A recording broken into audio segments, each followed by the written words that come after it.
Ya, baik. Terima kasih moderator. Saya lanjutkan.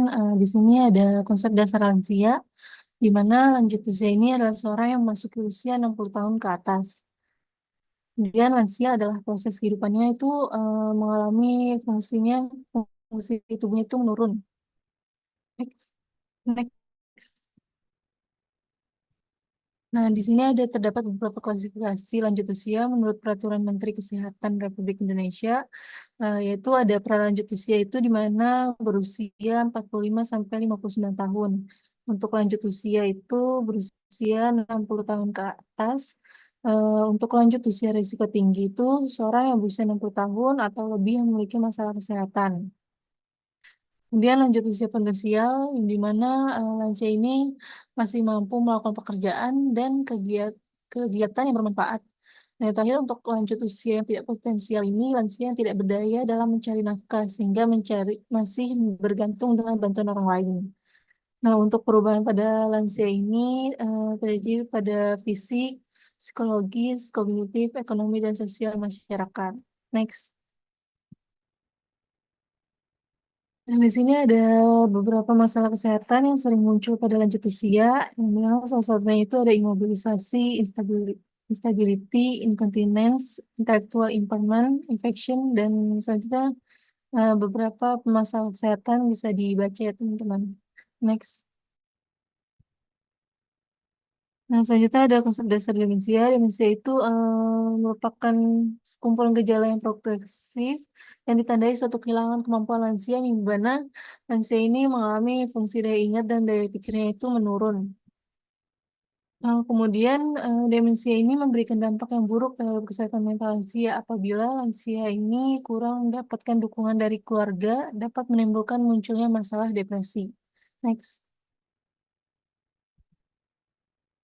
Baik, sini ada etiologi demensia. Demensia ini terbagi atas tiga kategori, yang di mana penyakit Alzheimer merupakan adalah jenis demensia yang paling sering banyak ditemukan. Kemudian untuk demensia yang vaskular ini merupakan demensia yang dipicu oleh stroke dan gangguan cerebrovaskular yang dapat menyebabkan kerusakan pada otak. Degenerasi yang dapat terjadi secara tiba-tiba dan sangat cepat. Kemudian 20% penderita demensia ini termasuk ke dalam kategori ini. Yang ketiga itu ada jenis lain dari demensia bisa karena depresi, kurang asupan nutrisi, nutrisi hipotiroidisme, dan keracunan obat. Next. Nah, faktor risiko demensia pada lansia ini pemicunya salah satunya usia, gaya hidup, pola riwayat, pola gaya hidup, gangguan kognitif, jenis kelamin, dan riwayat kesehatan keluarga. Next. Untuk mencegah demensia pada lansia itu, salah satunya itu menjaga kesehatan jantung. Yang kedua, melakukan aktivitas fisik, mengonsumsi buah dan sayur. Kemudian melakukan stimulasi aktivitas otak. Selanjutnya ada aktivitas positif dan bersosialisasi. Yang terakhir ada penataan pada masalah demensia. Next. Nah, di sini ada teori pendukung yang di mana untuk makan ini lansia itu tidak mampu sendiri ya. Terus kemudian untuk buang air besar, lansia mengalami inkontinensia. Untuk transfer atau pindah-pindah ke tempat satu ke tempat lain itu lansia butuh bantuan untuk bisa duduk. Kemudian untuk mobilitas, lansia tidak mampu. Dan untuk naik turun tangga, next. Baik, di sini ada konsep dasar asuhan keperawatan. Next. Di sini ada pengkajian khusus, di mana ada pengkajian fungsional, itu instrumen pengkajian fungsional lansia, itu pengkajian fungsi pada ADL atau aktivitas daily learn. Kemudian untuk pengkajian fisik, itu ada pengkajian untuk mengetahui permasalahan yang muncul dengan pendekatan persistem, di mana serta untuk mengetahui riwayat penyakit, serta keluhan fisik yang dirasakan pasien. Kemudian yang pengkajian kognitif itu pengkajian yang berfokus untuk mengkaji kemampuan fungsi intelektual lansia. Dan yang terakhir ada pengkajian psikologis, di mana pengkajian yang mengenai kesehatan mental yang dialami oleh lansia. Next. Diagnosa keperawatan, hasil pengajian dianalisis untuk menyimpulkan masalah keperawatan yang muncul disesuaikan dengan tanda gejala yang ditunjukkan oleh lansia, di mana masalah keperawatan yang mungkin muncul pada lansia dengan masalah fungsi kognitif, yaitu gangguan proses berpikir, dan ditandai dengan kemunduran atau kerusakan memori sekunder, dan kerusakan memori berhubungan dengan gangguan neurologis, isolasi sosial berhubungan dengan perubahan status mental, dan masalah perawatan lainnya yang berkaitan dengan fungsi kognitif. Next. Di sini ada intervensi keperawatan, di mana ada rencana keperawatan disesuaikan dengan prioritas serta pendekatan terkait promotif, preventif, kuratif, serta rehabilitatif lansia. Pada masalah gangguan proses berpikir, diharapkan setelah pemberian asuhan keperawatan adalah lansia dapat meningkatkan daya ingatnya. Next. Sebenarnya ada implementasi keperawatan. Pada bagian implementasi keperawatan adalah tahap pelaksanaan dari perencanaan yang sudah disusun. Misalnya, merangsang daya ingat lansia dengan mengenang pengalaman di masa lalu, dengan latihan aktivitas otak dengan gerakan senam otak, dan kegiatan lainnya yang berkaitan dengan peningkatan daya ingat lansia. Next.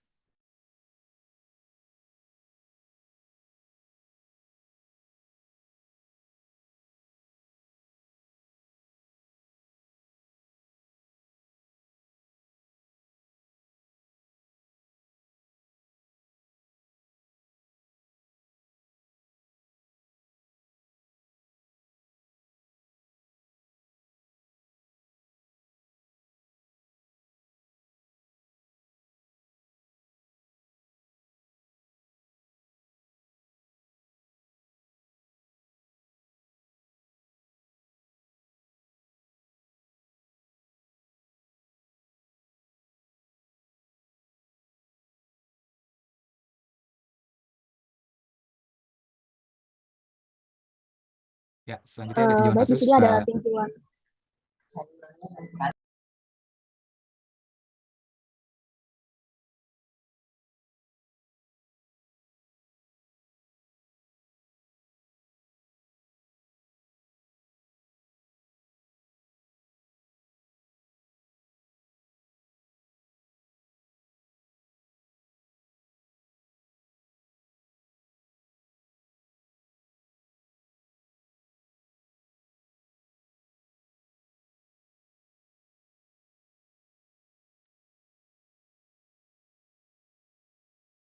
Ya, selanjutnya di sini ada tinjauan kasus dalam suatu wilayah kelurahan Jatiwarna di RT 01 dilakukan pengkajian dari data yang diperoleh wilayah tersebut terdapat 15 lansia yang terdiri dari 9 lansia perempuan dan 9 lansia laki-laki.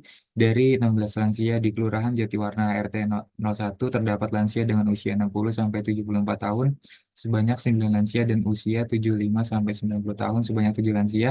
Menurut data kesehatan wilayah tersebut, penyakit yang paling banyak diderita oleh lansia adalah 9 orang penderita demensia, 9 orang menderita diabetes mellitus, 2 orang menderita hipertensi, dan 1 orang menderita eh, berartritis.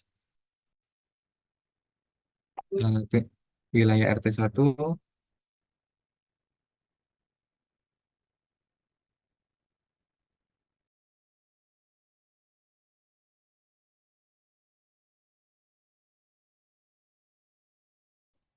Selanjutnya, wilayah RT 1 termasuk wilayah yang padat penduduk dengan bangunan rumah rata-rata bangunan permanen, memiliki fasilitas pelayanan kesehatan, terdapat 1 posbindu, 2 posbindu balita, 1 posyandu lansia, 1 puskesmas yang berpusat di Kecamatan Bekasi Selatan, 1 klinik dan 1 rumah sakit yang masing-masing fasilitas kesehatan, terdapat tenaga kesehatan seperti dokter, perawat, bidan, dan juga analis kesehatan. Pada wilayah tersebut memiliki fasilitas pendidikan seperti 2 TK, 3 SDMI, 4 SMP MTS, 2 SMA. Di wilayah tersebut juga terdapat fasilitas rekreasi berupa taman. Fasilitas-fasilitas tersebut tidak jauh dari rumah warga sehingga dapat dijangkau oleh lansia dengan berjalan kaki. Next.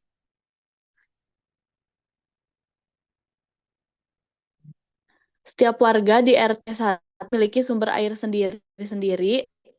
yang bersumber dari sumur galian atau bor, air yang bersih, tidak berbau dan tidak berwarna. Warga RT 1 membuang sampah dengan cara tiap hari sampah dikumpulkan di depan rumah masing-masing dan keesokan harinya diambil oleh petugas. Di wilayah RT 1 ini, sejumlah lansia masih beraktivitas seperti berkebun dan berdagang. Masyarakat juga mampu bersosialisasi satu sama lain dengan baik. Kader RT 1 juga rajin melakukan sosialisasi kepada masyarakat di wilayahnya. Beberapa lansia yang memiliki masalah kesehatan sudah diarahkan untuk rutin kontrol ke pelayanan kesehatan terdekat, namun hanya sebagian saja yang mengikuti arahan tersebut. Next.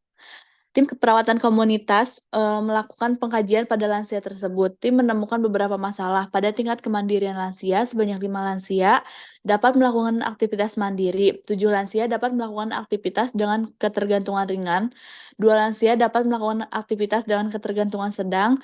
Dan 1 lansia dapat melakukan aktivitas dengan ketergantungan berat. Saat mengkaji 15 lansia, 9 lansia diantaranya yang menderita demensia, mereka suka lupa melakukan aktivitas yang telah mereka lakukan, lupa menaruh barang yang telah dipakai. Ketika ditanya mengenai tentang keluarga atau anak, lansia tampak kebingungan dan lansia mudah marah. Next. Bisa dilihat ya teman-teman, untuk pengkajian keperawatan. Ada 15 responden di Kelurahan Jatiwarna RT 1. Next. Next. Next. Ulang-ulang, diem. Maaf. Di sini bisa dilihat data status kesehatan anggota kelompoknya. Next.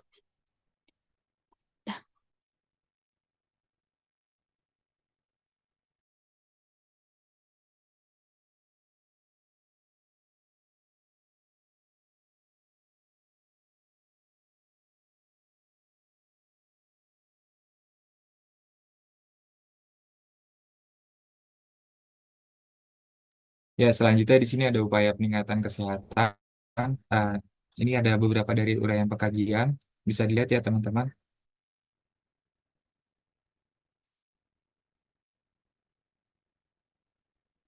Ya, ini selanjutnya sama dengan yang tadi lanjutannya.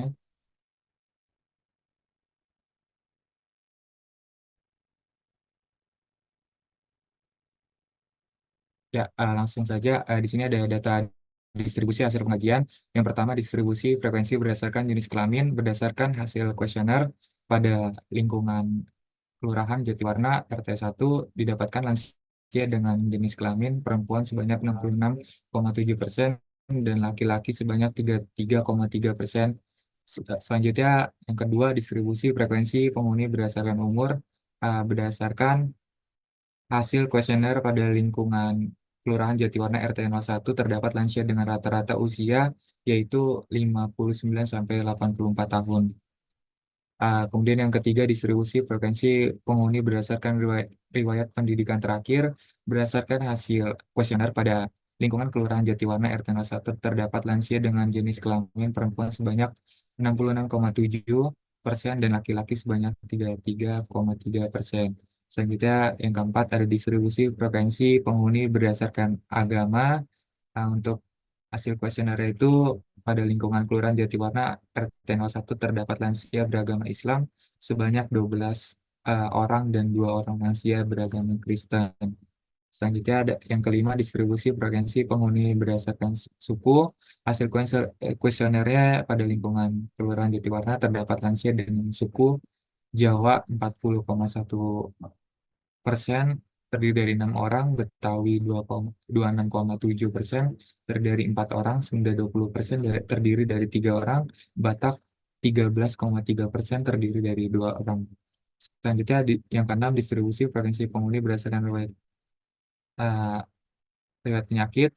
Untuk Pasila itu penyakit penyakit hipertensi sebanyak 2 orang, diabetes sebanyak 3 orang, gor artritis 1 orang dan 9 orang alami demensia. Selanjutnya distribusi frekuensi berdasarkan tingkat fasilitas kesehatan.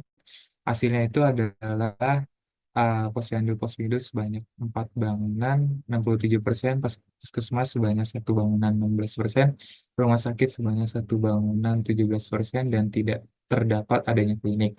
Kemudian yang kedelapan, ada distribusi provinsi berdasarkan tingkat pelayanan kesehatan. Di sini hasilnya itu adalah terdapat bahwa 15 lansia atau 100% mengikuti pelayanan kesehatan rutin dari puskesmas, yaitu cek kesehatan rutin setiap 1 bulan sekali.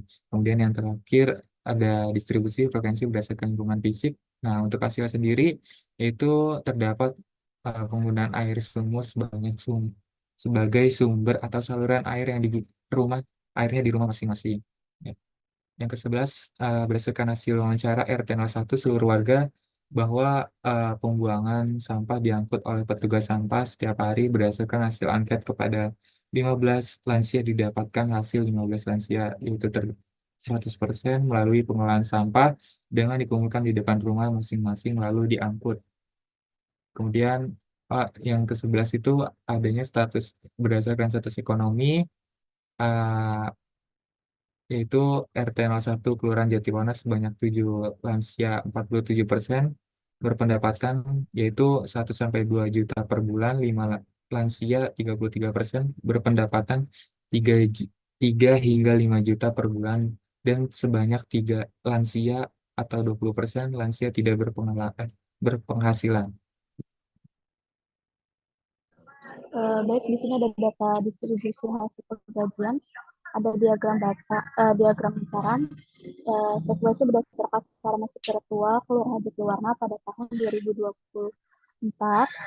Ini dari hasil observasi di lingkungan Kelurahan Jatiwarna bahwa sarana spiritual terdapat 3 masjid, 5 musola dan 2 gereja. Boleh dilihat?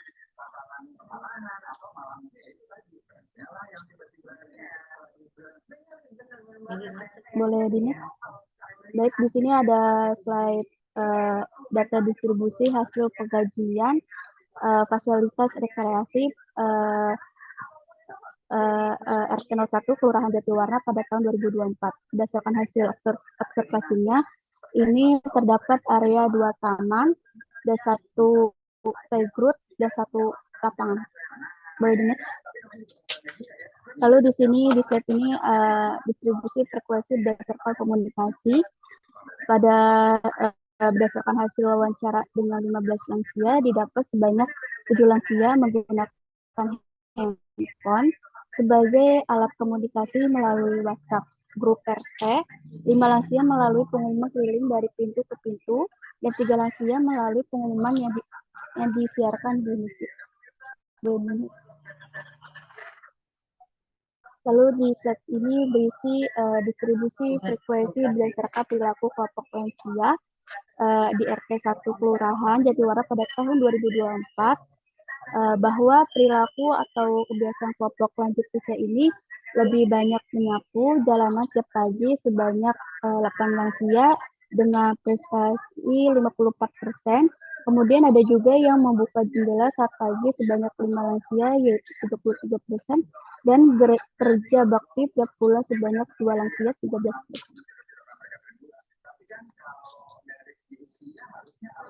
Lalu di sini ada data status kesehatan kelompok lansia.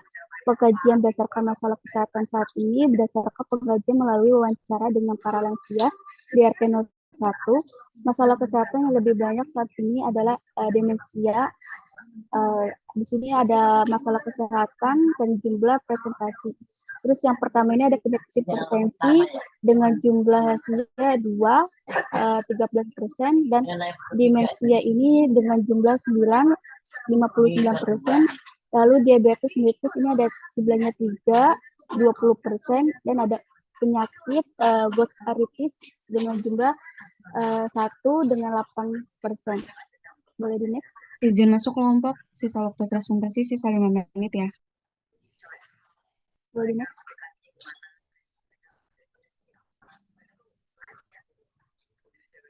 Lalu di sini ada data status kelompok kesehatan lansia, ada pola kebiasaan sehari-hari.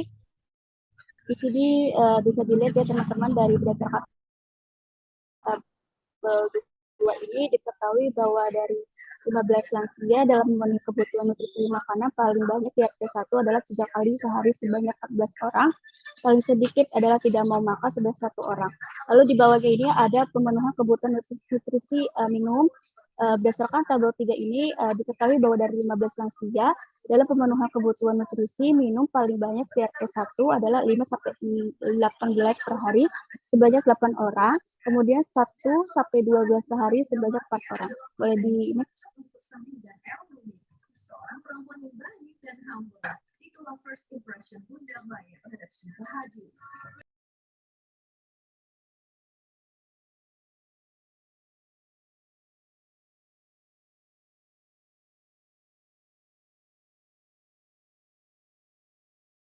Di sini ada analisa data. Saat dikaji, sebanyak 9 lansia mengeluh sering lupa ketika melakukan aktivitas. Misalnya ketika sehabis melakukan sesuatu, lupa menaruh benda yang ingin dipakai. Untuk masalah keperawatannya yang kita ambil, itu pertama gangguan memori berhubungan dengan proses penuaan ditandai dengan sebanyak 9 lansia RT01 Kelurahan Jatiwarna mengeluh sering lupa ketika menaruh benda yang ingin dipakai dan ketika ingin melakukan aktivitas.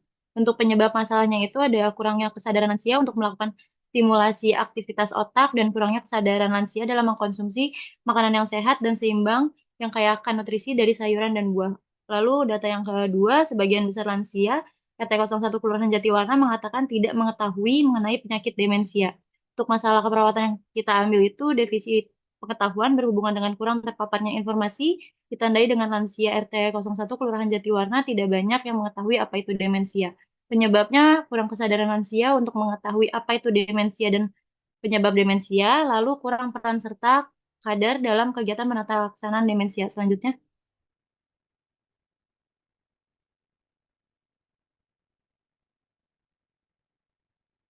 Di sini, di sini ada diagnosa keperawatan yang tadi sudah dibacakan. Yang pertama gangguan memori berhubungan dengan proses penuaan.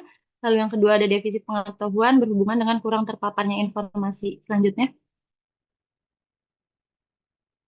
Lalu di sini ada intervensi keperawatan. Untuk diagnosa yang pertama, tujuan umumnya itu setelah dilakukan tindakan keperawatan terhadap kelompok lansia selama 3 hari, diharapkan gangguan memori pada sekelompok lansia di Kelurahan Jatiwarna RT01 menurun. Untuk tujuan khususnya, setelah pertemuan selama 1 kali 40 menit, diharapkan 80% lansia mampu berperan serta dalam melakukan kegiatan olahraga. Untuk strateginya pemberdayaan masyarakat, untuk intervensinya yang kita lakuin itu senam otak pada lansia senam otak pada warga lansia Kelurahan Jatiwarna RT01. Untuk kriteria atau prevensinya itu peran serta lansia dalam kegiatan olahraga meningkat. Standar atau evaluasinya itu 70% lansia ikut berperan serta dalam olahraga senam otak.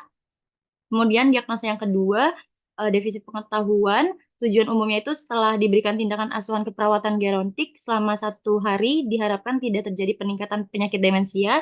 Untuk tujuan khususnya setelah diberikan pendidikan kesehatan selama 1 kali 60 menit, diharapkan 70% pengetahuan tentang demensia pada lansia meningkat.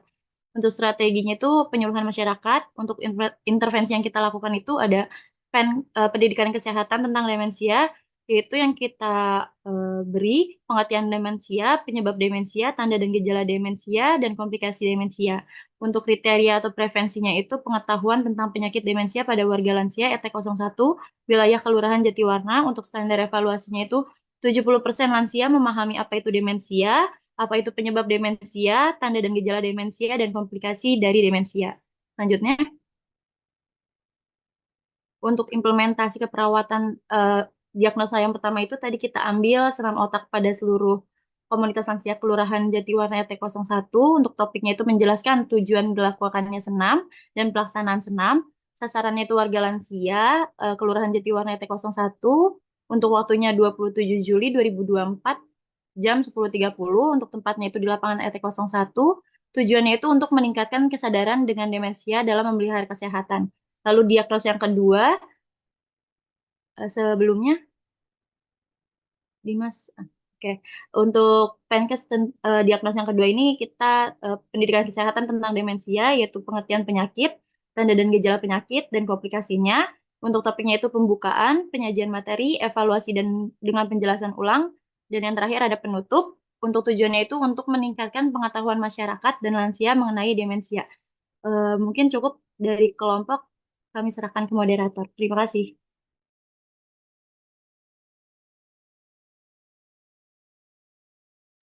Selanjutnya bisa untuk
Ya, baik.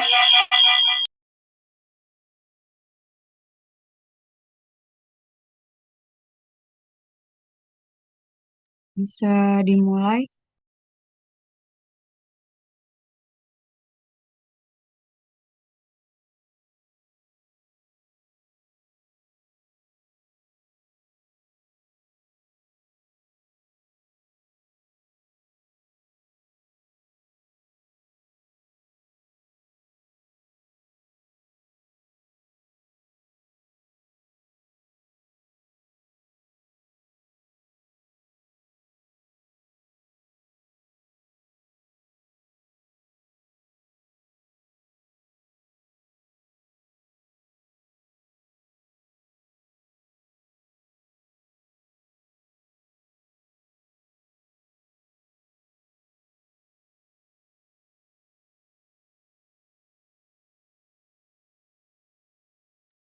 Ya, dilanjutkan dengan adanya teman-teman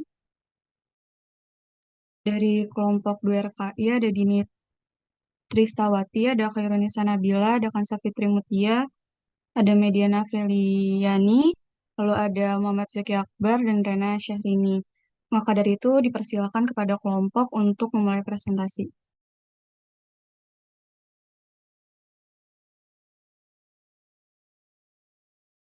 Ya, baik. Untuk yang selanjutnya ini ada kasus fiktif. Kasus fiktifnya yaitu berdasarkan hasil pengkajian kelompok di RT 05 Kelurahan Jatinegara terdapat 15 lansia, di mana terdiri dari 9 orang lansia perempuan dan 6 orang lansia laki-laki. Untuk masalah yang ditemukan pada lansia yang ada di RT 05 yaitu ada 8 lansia yang memiliki riwayat penyakit demensia, 3 lansia memiliki riwayat penyakit Alzheimer, dan 4 lansianya ini memiliki riwayat penyakit stroke.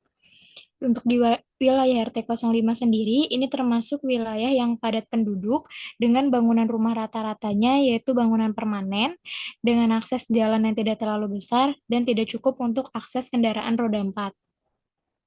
Setiap gang dalam wilayah RT 05 sendiri ini terdiri dari 15 sampai 20 rumah penduduk dan memiliki tempat pembuangan limbah sampah. Dan terdapat fasilitas keagamaan yaitu berupa masjid, fasilitas kesehatan posyandu untuk balita dan lansia, dan ada fasilitas rekreasi berupa lapangan. Untuk saluran pembuangan airnya ini tertata dengan baik sehingga tidak terlihat kumuh, dan letak pelayanan kesehatan di RT 05 juga tidak jauh dari rumah warga dan dapat dijangkau oleh lansia dengan berjalan kaki. Fasilitas kesehatan terdekat ada Puskesmas Kelurahan Jatinegara dan beberapa klinik dokter yang berada di RT sebelah. Please tolong the next. Di wilayah RT 05 ini, sejumlah lansianya ini masih beraktivitas seperti berdagang dan bersenam, meskipun tidak terlalu rutin. Dan masyarakatnya itu juga mampu bersosialisasi satu sama lain dengan baik.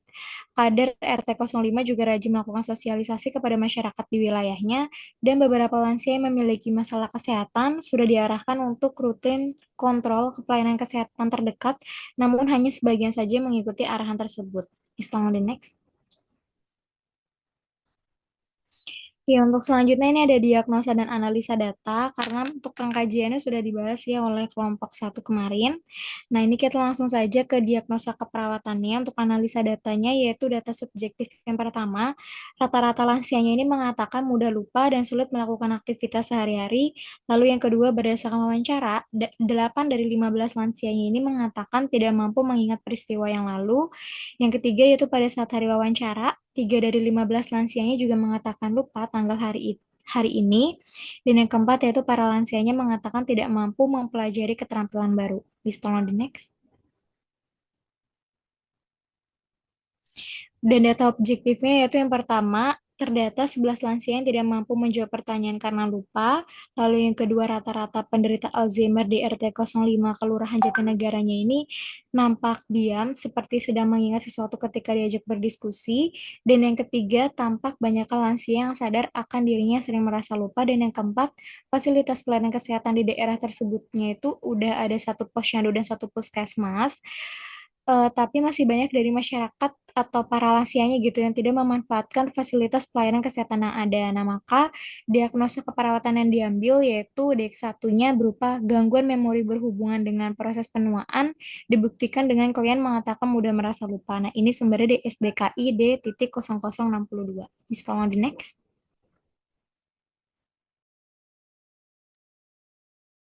Selanjutnya di sini ada data subjektif kedua. Berdasarkan pengkajian yang telah dilakukan, terdapat 4 dari 15 orang di RT 5 yang mengatakan telah memiliki riwayat stroke. Terus yang kedua yaitu beberapa lansia juga mengatakan sulit berkomunikasi dengan warga yang memiliki riwayat stroke. Lalu ada data objektifnya, yaitu terdapat 4 lansia yang memiliki riwayat penyakit stroke. Lalu ada beberapa warga RT 5 yang nampak sulit berkomunikasi dan beberapa warga RT 5 tampak gagap saat diajak berdiskusi. Sehingga muncul diagnosa perawatan gangguan komunikasi verbal yang berhubungan dengan gangguan neuromuskular ditandai dengan terdapat beberapa lansia yang memiliki riwayat penyakit stroke yang sulit melakukan komunikasi ketika diajak diskusi. Jadi next.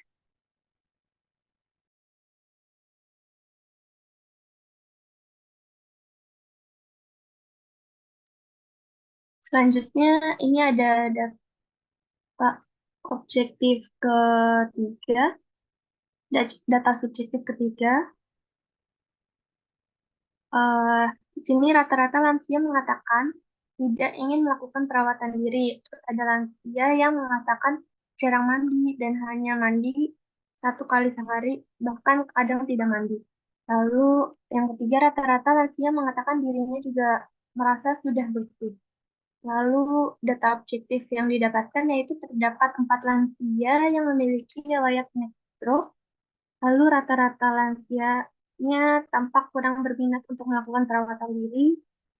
Lalu rata-rata rambut lansianya tampak kotor, ditandai dengan ada beberapa ketombe yang terlihat di rambutnya. Lalu rata-rata kuku lansia juga tampak panjang dan kotor, ditandai dengan ujung kukunya berwarna hitam dan kotor. Lalu rata-rata mukosa lansianya tampak kering. Sehingga muncul diagnosa keperawatan defisit perawatan diri yang berhubungan dengan gangguan neuromuskular dan dibuktikan dengan klien mengatakan mandi hanya 1 kali, terkadang tidak mandi. Bisa di next.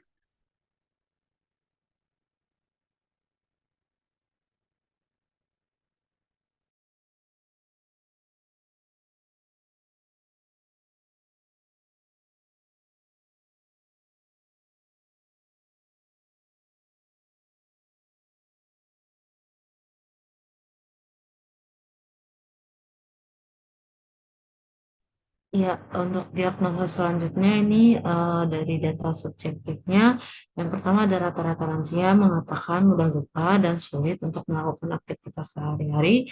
Terus 4 dari 15 orang di RT 5 mengatakan riwayat stroke. Terus dari data objektif terdapat 4 lansia yang memiliki riwayat stroke dan rata-rata lansia yang mengatakan sulit melakukan aktivitas sehari-hari. Untuk diagnosa keperawatannya risiko jatuh, DD kekuatan otot menurun.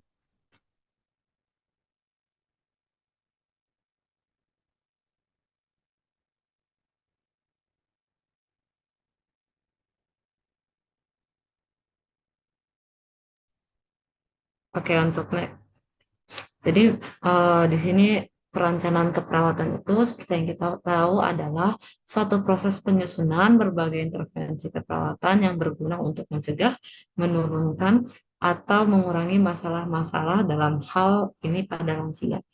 Perencanaan melibatkan penetapan tujuan dan hasil yang secara langsung berdampak pada perawatan lansia. Rencana asuhan keperawatan memainkan peran penting dalam fase ini dengan memberikan roadmap untuk mencapai tujuan yang telah ditetapkan. Next. Nah, di sini dalam perencanaan keperawatan itu terdapat 3 tahap. Yang pertama itu kita harus menentukan prioritas diagnosa keperawatannya. Nah, di penentuan diagnosis ini dilakukan pada tahap perencanaan. Terus habis itu membuat ini berguna untuk supaya si perawat ini mengetahui diagnosis mana yang harus diatasi pertama kali atau yang segera dilakukan. Lalu penentuan diagnosa yang ditentukan berdasarkan urgensi atau eh, urgensi atau yang mana masalah yang mengancam jiwa, terus habis itu tingkat keparahan dan dampak terhadap perawatan klien. Next. Terus di sini ada 3, dibagi jadi 3. Kalau misalkan berdasar tingkat kegawatan, yang pertama itu ada prioritas tinggi ya. Prioritas tinggi ini adalah diagnosa yang memang mencerminkan situasi yang mengancam kehidupan atau nyawa seseorang. Ini contohnya ya ketidakefektifan bersihan jalan nafas dan pokoknya masalah fisiologis yang hubungan sama jalan nafas atau sirkulasi gitu-gitu. Nah, terus habis itu prioritas sedang ini itu menggambarkan situasi yang nggak gawat dan tidak mengancam hidup klien, contohnya masalah hygiene. Lalu untuk prioritas rendah ini dia menggambarkan situasi yang nggak berhubungan langsung nih dari prognosis suatu penyakit secara spesifik, contohnya adalah keuangan atau lainnya. Next. Sekarang berdasarkan kebutuhan Maslow, ini ada kebutuhan fisiologis ya. Yang kita tahu kebutuhan fisiologis itu meliputi masalah respirasi, sirkulasi, suhu, nutrisi, nyeri, dan lain-lainnya, teman-teman. Terus untuk masalah kebutuhan keamanan dan keselamatan, itu meliputi masalah lingkungan, kondisi tempat tinggal, perlindungan, pakaian, bebas dari infeksi, dan lain-lain. Lalu yang ketiga, untuk kebutuhan mencintai dan dicintai, ini tuh meliputi masalah kasih sayang, terus habis itu seksualitas, afiliasi dalam kelompok antar manusia. Lalu keempat ini ada kebutuhan harga diri dan aktualisasi diri. Ini ada meliputi masalah respect dari keluarga, perasaan menghargai diri sendiri, dan masalah kepuasan terhadap lingkungan. Next. Terus tadi kan yang pertama udah. Terus habis itu yang kedua ini adalah penentuan prioritas diagnosa keperawatan. Nah, tujuan dan hasil yang diharapkan merupakan pencapaian yang diharapkan pelawat setelah intervensi keperawatan dilaksanakan. Nah, tujuannya adalah untuk meningkatkan kesehatan dan kesejahteraan pasien secara keseluruhan. Jadi apapun diagnosa tadi, prioritas yang telah ditetapkan tadi tetap tujuannya itu untuk kesehatan dan kesejahteraan pasien. Terus kita yang ketiga ini membuat rencana tindakan. Setelah menetapkan tujuan, selanjutnya itu kita menyusun